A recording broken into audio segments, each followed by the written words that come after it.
بسم اللہ الرحمن الرحیم۔ السلام علیکم۔ خلیفہ ہارون الرشید بڑے حاضر دماغ تھے۔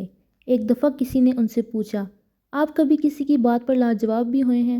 انہوں نے کہا، 3 مرتبہ ایسا ہوا ہے کہ میں لاجواب ہو گیا۔ ایک مرتبہ ایک عورت کا بیٹا مر گیا اور وہ رونے لگی۔ میں نے اس سے کہا کہ آپ مجھے اپنا بیٹا سمجھیں اور غم نہ کریں۔ عورت نے جواب دیا، میں اس بیٹے کے مرنے پر کیوں نہ آنسو بہاؤں جس کے بدلے خلیفہ میرا بیٹا بن گیا۔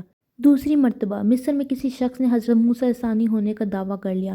میں نے اسے بلوا کر کہا کہ حضرت موسیٰ کے پاس تو اللہ تعالیٰ کے دیے معجزات تھے، اگر تو موسیٰ ہے تو کوئی معجزہ دکھا۔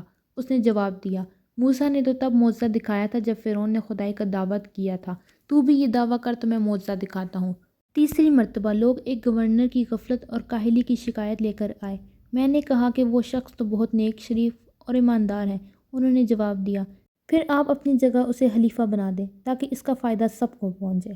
مزید ایسی ویڈیوز کے لیے میرے چینل کو سبسکرائب کریں۔ اللہ حافظ۔